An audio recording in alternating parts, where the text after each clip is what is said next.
isang makabuluhang samahan ng mga kababaihang Pilipinas sa Barcelona ang patuloy na nagbibigay inspirasyon at suporta sa kapwa migrante. Kilala ito bilang Asociación de las Mujeres Filipinas Empoderadas en Barcelona. Isang grupo na nagsusulong ng pagkakaisa, empowerment at pagkilala sa galing ng mga kababaihang Pilipina dito sa Barcelona. Sa pamamagitan ng iba't ibang programa mula sa community outreach hanggang sa pagsayaw, zumba at cultural events, layunin ng asosasyon ng bigyan lakas ang bawat miyembro upang maging aktibong bahagi ng lipunan. Ayon sa leader ng grupo, mahalaga ang pagbibigay ng tamang kaalaman at pagkakataon sa kababaihan, hindi lamang upang mapaunlad ang kanilang kabuhayan, kundi upang maipagmalaki rin ang kanilang pinagmulan at kultura. Marami akong kakilala, sa tagal ko na dito, 32 years na ako dito. Nag-request sila sa akin na magbuo ako ng sarili kong asosasyon. Tapos, ang naging inspirasyon ko, yung katulad kong mga OFW rito, na nagtatrabaho every weekend, wala kami mapuntahan. Siyempre, yung magtanggal ka man lang ng stress every week, magandang ano na sa amin yun, malaki ng tulong sa amin yun. Kaya sila ang inspirasyon ko, yung mga kasama ko, may mga kaedad ko. No? Kasi siyempre, kababaihan kayo. So, pagbubus ng self-confidence. Kasi karamihan ng kababaihan dito, porque nagtatrabaho lang sa bahay. Para bang down na daw, wala na silang ibang gawin. Kailangan pakita mo rin sa buong Philippine community na may pakinabang sila sa'yo. Kasi hindi porket hindi lang linis naglilinis tayo ng bahay, wala na tayong kaisipan. Wala na tayong magagawa sa Philippine community. Kasi noon, bahay-trabaho lang ako eh. So doon pinapakita ninyo na may kakayahan silang gawin ang mga bagay na hindi lamang doon lang umiikot sa umiikot lang sa Prigona at saka sa Kubo. Kailangan umikot din sa buong Philippine community ang kakayahan mo bilang babae. Paano nakikipagtulungan ang AMFEB sa ibang samahan o organisasyon na Pilipino man o Espanyol upang suportahan ang mga ibang mga proyekto? Paano kami nakakatulong sa mga asosasyon? Paano niyo po natutulungan sila? Kasi karamihan naman nung katulad niya, number one na ang pagsusumba namin. Nakaka-animar sa gente. Pag halimbawa yung kapwa ko asosasyon, nangangailangan sila ng tulong, ng suporta ng AMPEB, sumusuporta kami. Kalimitan nga dyan, nag-sponsor kami. Sa abot ng aming makakaya, yung kaya lang namin. Pero kasi gusto namin, yung kapwa namin asosasyon, may maganda rin magawa sa komunidad. Na katulad namin, may mga solidarity kami, tinuturuan ko sila magkaroon ng solidarity, yung parehas namin na nakakatulong sa kapwa namin. Katulad, halimbawa, may mga asosasyon na may mga proyekto sa pagbibenta ng raffle ticket. Sa pagbili namin sa raffle ticket, malaking tulong na yun. Sa €1, malaking tulong na yun sa bawat asosasyon. Kaya, ang number one sinasabi ko sa mga kasama ko, hanggat kaya natin bumili at tumulong sa bawat asosasyon, tutulong tayo.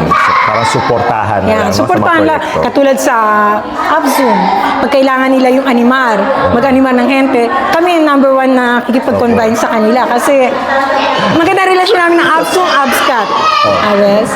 Pero tita, naging judge kayo ng Inang Mutya, no? Ay, wow! So ngayon, pwede na ako kumuha ng pangkain ng pawis ko man lang. Di ba nagkaroon din sila ng question and answer bilang mga Inang Mutya. So, ako naman ang magtatanong sa inyo. Ito, isang question and answer, no? Bilang isang ina ng AMFEB, no?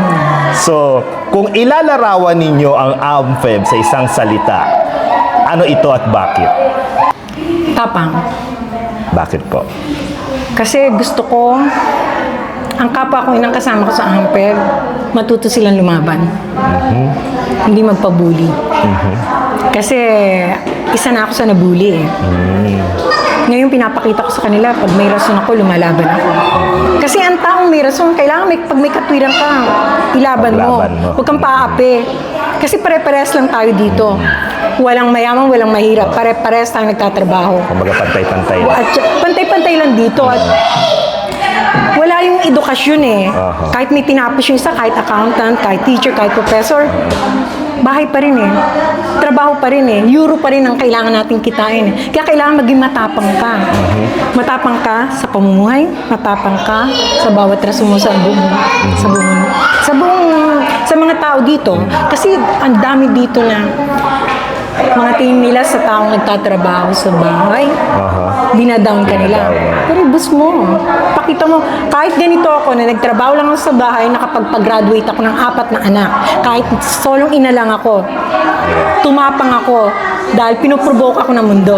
Pinoprovoke ako ng mga tao na hindi ko kayang buhayin yung 4 kong anak, pero pinakita ko sa kanila na nakagraduate yung 4 kong anak sa pagiging matapang ko. At ang kapwa kong ina, tinuturuan ko rin sila maging matapang. Na lumaban sa pagsubok ng buhay. Yun na lagi kong sinasabi. Kasi maraming hamon ng buhay, Ang kailangan daming talagang hamon. tumapang. Katulad ng tanong kong yung paano mo maisasabay yung hamon ng Yung buhay hamon, sa sarili oo. mong pangarap. Kasi kahit graduate ako, naisabay ko yung hamon ng buhay. Kasi yung pagsisilbi mo sa mga anak mo, isang hamon na yun eh. Yung pagsasakripisyo mo, iwanan sila para maghanap buhay ka rito, isang hamon na yun eh. Ngayon, pangarap ko, makagraduate sila. Nagtrabaho ako, nagsilbi ako sa kanila, napagsabay ko yun para matupad ko yung pangarap ko para sa pamilya. Alam mo yun? Pag matapang ka, yung provoke ng mundo sa'yo, papakita mo sa kanilang kaya mo. Tapang na nasa tama, no? Yeah. Ako naman, pagka may rason ako, Kailangan Pinaglalaban ipaglaban ko. kung ano yung kung may rason ka, paglaban mo. tama. Yun Okay yun. po. So tita, marami-rami na yun, kaya maraming salamat. Sa pamamagitan ng sama-samang pagkilos at malasakit, ipinapakita ng Asociación de las Mujeres Filipinas Empoderadas en Barcelona o AMFEB na tunay na makakamit ang pagbabago at pag-unlad kapag nagkakaisa ang mga kababaihan.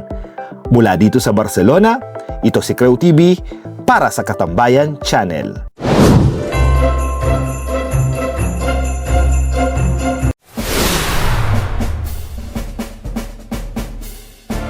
Inaanyayahan po namin kayo na makiisa at makisaya sa selebrasyon ng Paskong Pinoy Festival 2025.